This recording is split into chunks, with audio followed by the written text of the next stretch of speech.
Why are you expecting it to be easy? If you're on the road less traveled, entrepreneurship, going after your dreams, I'm going to specifically talk about entrepreneurship, but if you're going to be an entrepreneur, you're on a road less traveled. So you got to realize that the longer you're on that road, the more painful it gets, the harder it gets, the less people you have to compete with because they've all given up. You got to beat the weak people. The longer I've been in business, the more I've held on, the more I've persisted, the longer that I've sat there and I've said, I ain't quitting, I'm going to keep going, I'm going to keep going. The world rewards you if you're strategic and you put forth the effort, because there's an abundance of opportunity,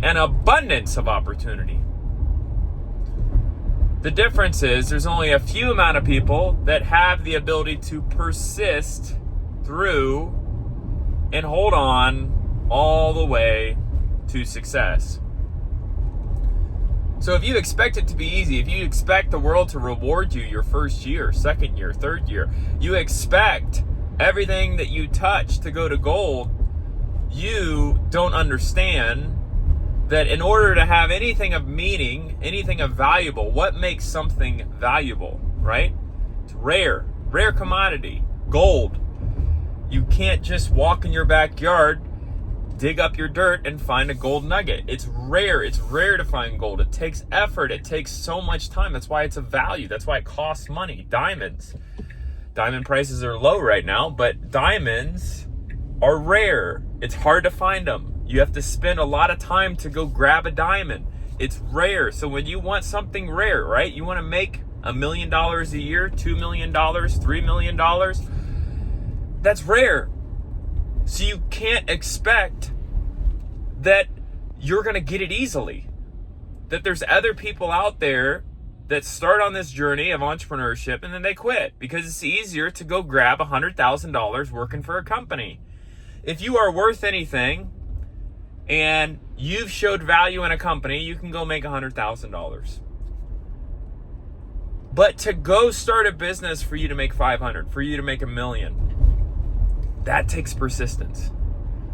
So if you're sitting here today and maybe you haven't started, maybe you started and you're in that suck zone where all you have is hope of the future, that you don't have much reinforcement right now of what you're doing is working, maybe little tiny successes, little tiny wins, just realize that it starts out with you winning a little tiny battle. That's it. I remember when I got my first client, hilarious. It was like a 2-hour meeting and it was only like a $200 account. I own a business insurance agency, so I sat with a small business owner. I was so nervous, so scared, but now I can sit across the table from a massive business that we make $50,000 on, and I'm not trembling, I'm not scared, I'm confident. I know who I am, I know what we're doing, I know everything that I'm going to present to them, I know the questions they're going to have, and I can answer them because I've sat through meeting after meeting after meeting. It takes the reps for you to be successful. It takes that first year of changing your business model so many different times because you've realized that the world is not responsive to what you're doing. You have to change. Businesses react to the marketplace. So yes, it takes reps. It takes pain. It takes mistakes. We did a mailer. I remember our first year, $500 was a lot to us then. We spent $500, mailed out a lot of stuff. We had one person respond. It was like $50. We quickly realized that mailers did not work for us. We realized this. You know what worked in the beginning? Ripping freaking cold calls. And it sucked. And we tried every single way to not have to do it. Now we don't have to do it because our business is big enough. But when in the beginning, we had to do the sucky stuff, man, because people didn't want to do it. We had to do the stuff that other people don't want to do so we could find a competitive advantage and gain some freaking market share, gain some sort of revenue. You got to realize that your business is not interacting with the economy right now. It's not going with the status quo. You're coming in and you're raising your hand. You're like, I want some too.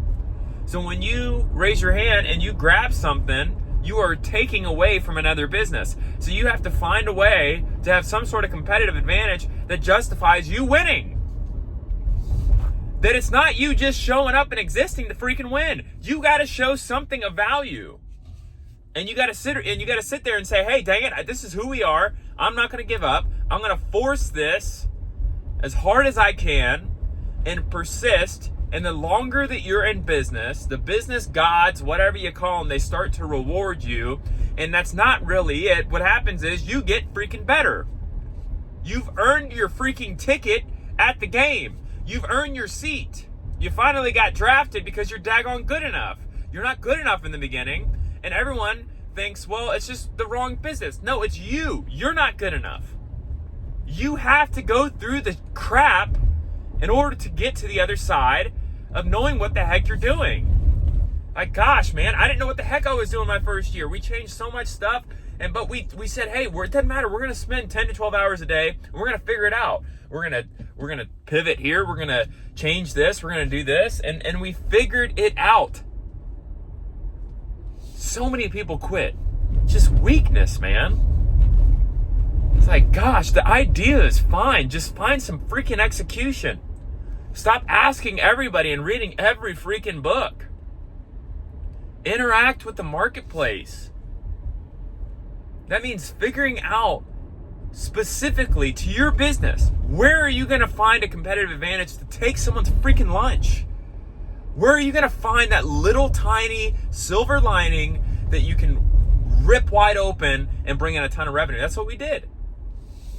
SEO worked for us. You search car wash insurance in Ohio or Idaho or Nebraska. We show up very high.